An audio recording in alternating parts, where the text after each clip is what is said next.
ये कहानी एक ऐसी साइको किलर लड़की की है जो अपने संक के कारण कई लोगों को बेरहमी से मारती है। कौन थी ये लड़की और लोगों को क्यों मार रही थी, ये जानने के लिए कहानी शुरू करते हैं। रात को बड़े शहर में कुछ लोग दिन में आम लोगों की तरह नजर आते हैं, लेकिन रात के अंधेरे में इनके इरादे काफी बदल जाते हैं। यह एबिगेल यानी एबी जो आज रात अपने शिकार को बहुत बुरी मौत देती है। एबी दिन में सिटी हॉस्पिटल में नर्स का काम करती थी, लेकिन इसके राज कोई नहीं जानता था। कुछ देर बाद दोस्तों, मैं हूँ डॉक्टर मॉरिस, हॉस्पिटल के स्टाफ का चीफ। आज हम नई बनी नर्सेस का स्वागत करेंगे जो बीमार लोगों की सेवा करेंगी। एक हॉस्पिटल तभी अच्छा बनता है अगर उसमें नर्सेस अच्छी हों। मेरी कामयाबी के पीछे भी इनका काफी योगदान है। चलिए इनका स्वागत करते हैं। ये सुनकर सभी तालियां बजाते हैं।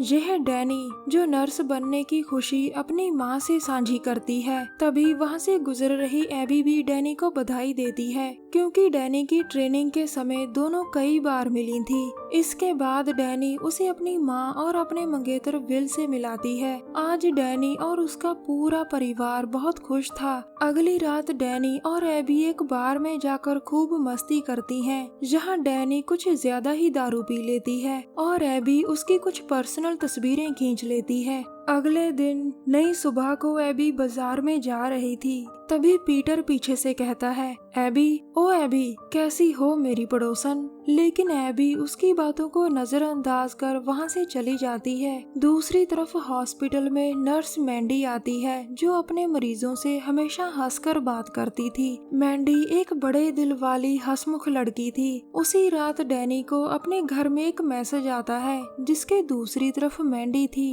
वो उसके साथ हंसी मजाक करने लगती है और उसके साथ एबी भी थी। अचानक डैनी कहती है, मैंडी अपने पीछे देखो, लेकिन अपनी ही मस्ती में डूबी मैंडी उसकी बात नहीं सुनती। तभी डरी हुई डैनी जल्दी जल्दी फोन कर पुलिस को एबी के घर का पता बताती है, जहाँ मैंडी एबी के साथ थी। वो पुलिस को वहाँ भेजकर मैंडी की मदद करना चाहती थी, जिसके साथ एबी कुछ करने वाली थी। अगले दिन पुलिस हेडक्वार्टर में डैनी को अभी भी मैंडी की चिंता थी, जबकि पुलिस ऑफिसर जैक एबी को इज्जत से जाने देता है। डैनी ये देखकर हैरान थी कि एबी इतनी आसानी से कैसे छूट गई। तभी ऑफिसर जैक उससे कहता है, शुक्र मनाओ कि उसने तुम पर मानहानि का केस नहीं किया। अब विल भी वहाँ आकर डैनी का हाल चाल पूछता है। जैक फिर कहता है, मैंडी बिल्कुल ठीक है, वो कल दारू पीकर एबी के घर गई थी और नशे के कारण वहीं बेहोश हो गई थी, लेकिन डैनी उसकी बातों से सहमत नहीं थी। तभी जैक उसे कुछ तस्वीरें दिखाता है जो एबी उसे देकर गई थी,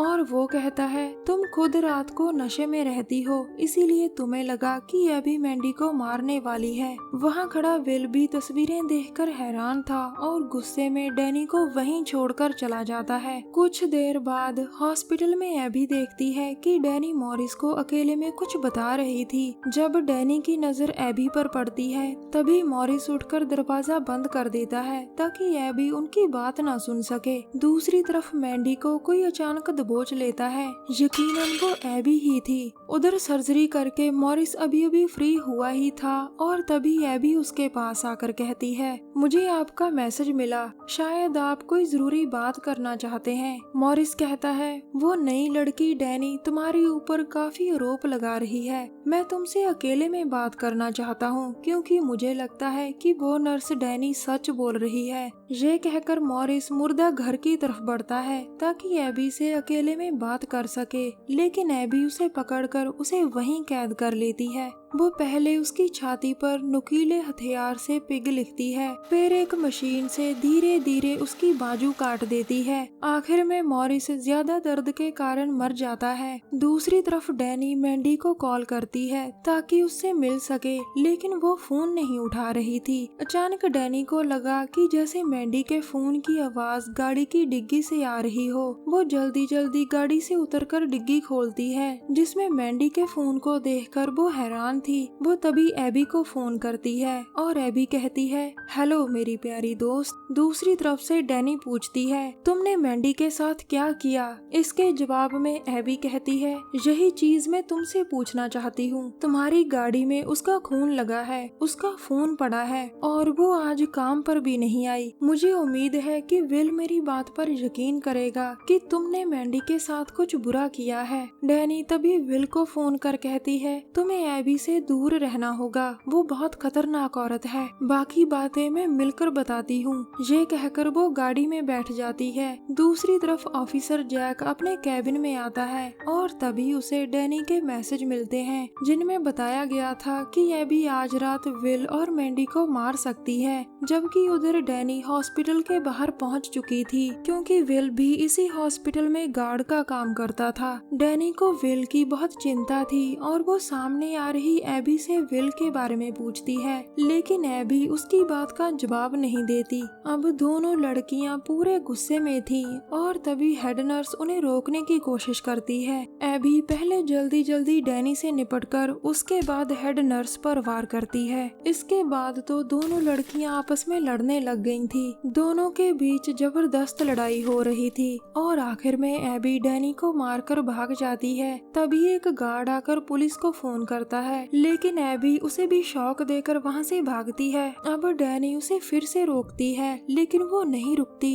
वो दोनों फिर से लड़ने लगती हैं और इस बार बाजी एबी जीत गई थी। अब एबी पूरी खतरनाक बन चुकी थी, जो डैनी को हर हाल में मारना चाहती थी। गार्ड्स भी उसे रोकने की कोशिश करते हैं, लेकिन आज उसे रोक पाना आसान नहीं था। अब एबी के इरादे जानकर डैनी वहां से भागती है, लेकिन एबी तो उसके पीछे भूत की तरह लग चुकी थी, जिसका इलाज करना बहुत जरूरी था। तभी विल आकर डैनी को रोकता है। डैनी जल्दी जल्दी उसे सब बताती है, लेकिन तब तक एबी वहां से भाग गई थी। अब एबी पूरी पागल हो चुकी थी और वो हॉस्पिटल की हर चीज को हथियार की तरह इस्तेमाल कर रही थी। फिर वो भागकर एक कमरे में आती है और उसे अंदर से बंद कर लेती है। कमरे में वो मरीजों को मारना शुरू कर देती है और कुछ ही पलों में वो उनके खून से पूरी तरह भीग गई थी। विल भी किसी तरह अंदर आने का रास्ता बना ही लेता है, जिसके बाद सभी लोग अंदर आते हैं। अब